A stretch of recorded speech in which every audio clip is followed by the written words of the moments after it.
Bravo 6. Going dark. Bugün sizlere BF6'nın Betrayal deneyimi hakkında şu ana kadar bilmeniz gereken bütün detayları anlatıyor olacağım. Muhtemel çıkış tarihi, ne zaman olacak, olası harita, bütün detayları bu videoda sizlere anlatıyor olacağım. Video başlamadan önce eğer BF6, Call of Duty, Warzone içeriklerini seviyorsanız da son detayları anlatırken de size yeni gelecek olan videoları anında haberdar olmak için kanala abone olmayı ve videoyu beğenmeyi unutmayın. Çayınızı kahvenizi alın, hadi videomuza başlayalım.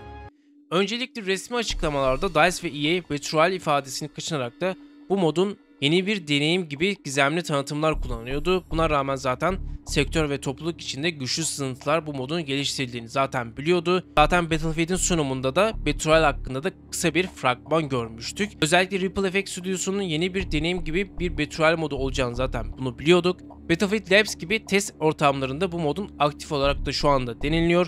O yüzden İnternette sızılan bayağı videolar mevcut. Anlayışınızı bekleyerek de maalesef bu sızıntıları ekrana veremem.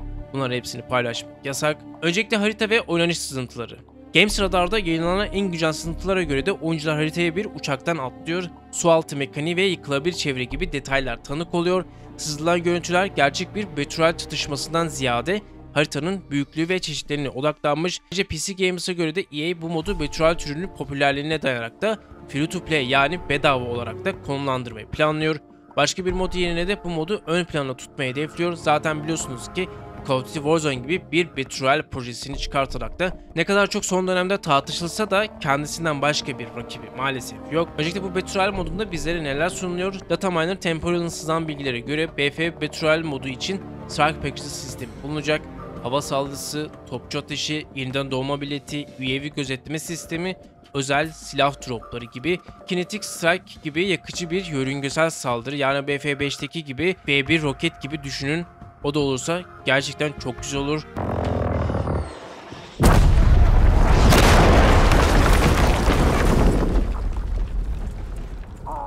Kullanacağımız araçlar da oyunda mevcut olacakmış. Tanklar, arabalar vesaire bunlar oyunda yer alıyor. Ama bakalım işin pratiğinde nasıl olacak bunu çok merak ediyorum. Bu mekanikler Warzone'daki klasik sistemine benziyor. Bazı sızıntılar Strike Package'ın yalnızca Betrayal moduna özgü olduğunu, klasik multiplayer modlarda taşımayacağını da belirtmişti. İkinci şans mekanikleri örneğin belirli süre içinde ücretsiz yeniden doğma istasyonları, ölüm sonrası drone takım arkadaşlarınıza destek, bu modun hızlı ve tempolu olması için de oyunculara ikinci bir şans sunan sistemler üzerinde çalışıyor.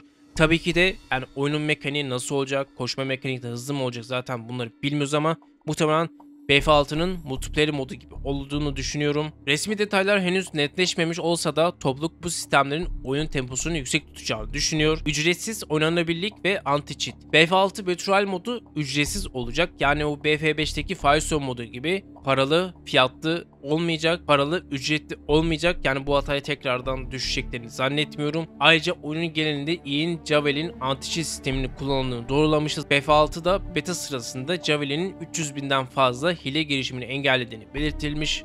BF6 topluluğundaki güvenilir sızıntı kaynağı da Temporal Betrayal haritasının bir resmini paylaşmıştı.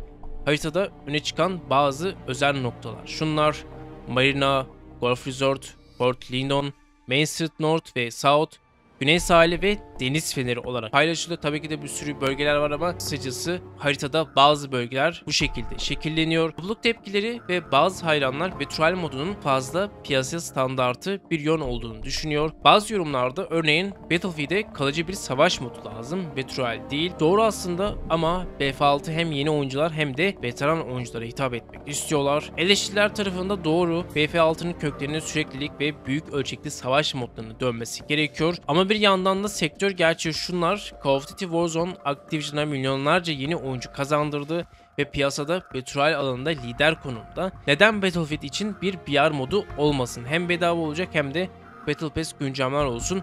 Warzone'daki içerik tarzı yapacaklardır. Activision o kadar çok para kazanırken de neden EA kazanmasın? Yani Battlefield serisinin en azından sırf veteran değil yeni oyuncuların da denemesini isterim. Activision'ın Black Ops 7'de aldıkları tepkiler bana sorarsanız geçici. Yeni bir Black Ops oyunu çıkmasını ben de istemiyorum.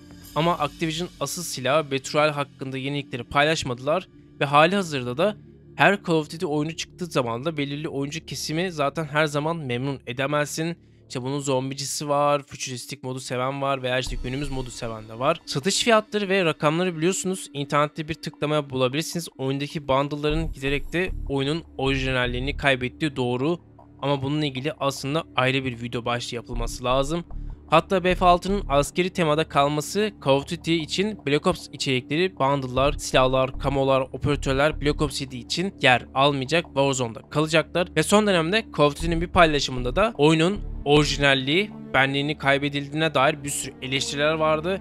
Ve bununla ilgili bir paylaşımında da topluluğu dinlediğimize dair bir paylaşım yaptılar. Burada ne kadar ciddi alırsınız almazsınız bunu bilemem ama en azından bu Battlefield'in yarattığı etki en azından onlar da duymuş oldu. Ve burada sizleri ne kadar çok sevindirse de aslında yani bunlar şirket olduğu için yani bunlar genellikle hepsi hazır cevaptır. Yani bunlar daha öncesinde planlanmış ve analiz edilmiş cevaplardır. O yüzden burada en azından topluluğun bir nabzını ölçüyorlar. Bu konuda söyleyeceğim, şu ana kadar iki oyunu karşılaştırmayı bırakın, artık şu iki oyun kitlesinde aynı zaten. Bunu da anlamıyorum. Hem Battlefield hem Call of Duty 2 serisinde neredeyse 2008'den beri oynuyorum. O yüzden iki oyun çıkacağı zaman da hangisi bana çok zevk verirse onu oynarım. Günümüz temasını da seviyorum. İkinci Dünya Savaşı tarzı da seviyorum ama çizgi film temaları tarzı bundle'lar sevmiyorum. Çözüm nedir? Bu tarz bundle'ları almayacaksın. Olur biter. Para vermeye mecbur değilsin. Bu iş para yapıyor mu? Yapıyor. Alıcısı var mı? Var. Bu konuyu sabaha kadar tartışsak da kimse memnun kalmaz. O yüzden de yorumlarda bu konuda düşüncenizi paylaşabilirsiniz. Eğer ki Battlefield Battle Royale'i ana odak yerine yan mod olarak sunar ve aynı zamanda da serinin ruhunu koruyan büyük ölçekli savaşları güçlü tutarsa bu strateji mantıklı olabilir. Warzone'da kopyalamaya çalışacakları bazı unsurlar da tabii ki de olacaktır. Bütün Battle Royale oyunları birbirinin kopyasıdır aslında ama sadece türleri farklıdır. Peki Battle Royale modunun çıkış tarihi ne zaman? BF6 Battle Royale modu şimdilik resmi olarak da çıkış tarihi duyurulmadı. Ama tüm ipuçlarına göre de bu modun Aralık ayında ya da 2026'nın ilk çeyreğinde çıkması planlanıyor. BF6'nın Battle Royale modu Warzone veya Apex gibi devlerle rekabet edebilir mi? Videomuz bu kadardı. Yorumlarda fikrinizi belirtmeyi ve kanala abone olmayı unutmayın. Kanalı desteklemek için de ve videolara erkenden erişebilmek için de kanalımıza katılabilirsiniz. Bir sonraki videoda görüşmek üzere. Hepinize